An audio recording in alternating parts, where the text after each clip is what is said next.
Friends, हवा, air जीने के लिए एक बहुत ही इंपॉर्टेंट कंपोनेंट है।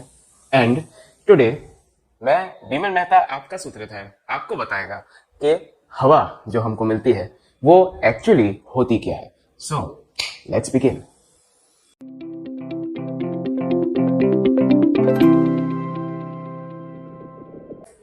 फ्रेंड्स, जैसे हमने इसके पहले वाले लेक्चर में समझा था कि अर्थ के आजू बाजू एक एयर की बड़ी सी चादर है जिसको हम लोग कहते हैं atmosphere. Atmos that means air and sphere that means उसकी चादर। सो ऐसी चादर जो हवा से भरी हुई है और अर्थ के आसपास है, अर्थ की ग्रेविटी के कारण उसके साथ जुड़ी हुई है, that is called the atmosphere.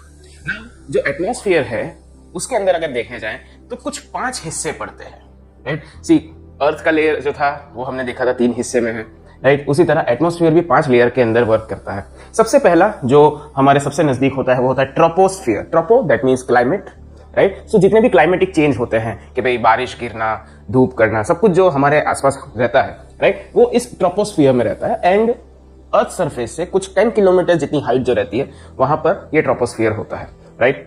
Troposphere के अंदर ज्यादातर एयर होती है और वो जो एयर है, ठीक है, उसका कंपोजिशन अगर देखें सो 78% yes 78% it consists of nitrogen, right, and 21% it contains our life gas that is oxygen। तो आप सोचोगे सर इतना कम ऑक्सीजन और इतना ज्यादा नाइट्रोजन क्यों? क्योंकि oxygen itself is fire promoting. तो अगर ज्यादा ऑक्सीजन होगा तो हमारे सांस में अगर अंदर जाएगा तो हमको अंदर जलन फील होगी, राइट। सो इससे बचने के लिए नेचर ने ऑलरेडी नाइट्रोजन ज्यादा रखा है एंड बाकी का जो 1% है उसमें argon, carbon dioxide, water vapours, ये सारी चीजें जो है वो रखी हुई है, right. So this is the composition of air. Now troposphere के बीच में आ जाता है ट्रोपोपॉज, जहां पर ट्रोपोस्फियर खत्म होता है और शुरू होता है दूसरा स्ट्रेटोस्फियर।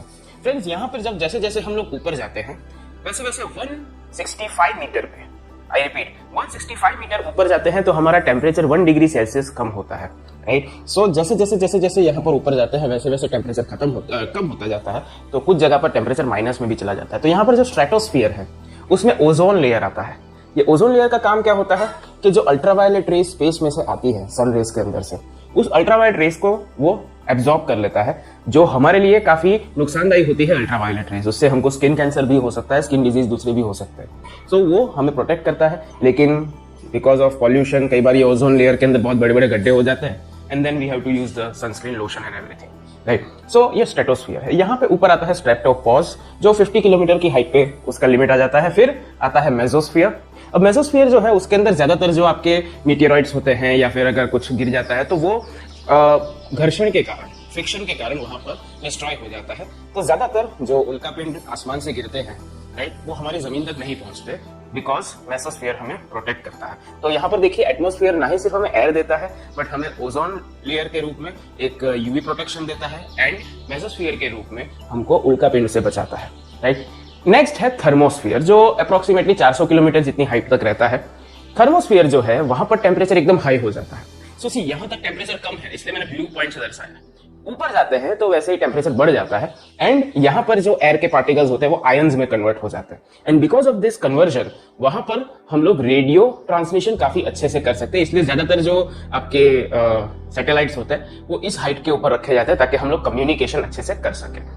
उसके ऊपर होता है exosphere which is the gateway towards the rest of the universe, और ज्यादातर जो भी एक्सप्लोरेशन होता है, स्पेस एक्सप्लोरेशन, वो उसके अंदर ही रहता है। So guys, this is the layers of atmosphere and atmosphere is a very important phenomena to all of us, right. I hope you understood this lecture and इसके पहले भी हमने लिथोस्फीयर के 2 पॉइंट कवर किए हैं तो वो देखना मत भूलिएगा, मैंने लिंक एंड में रखा हुआ है।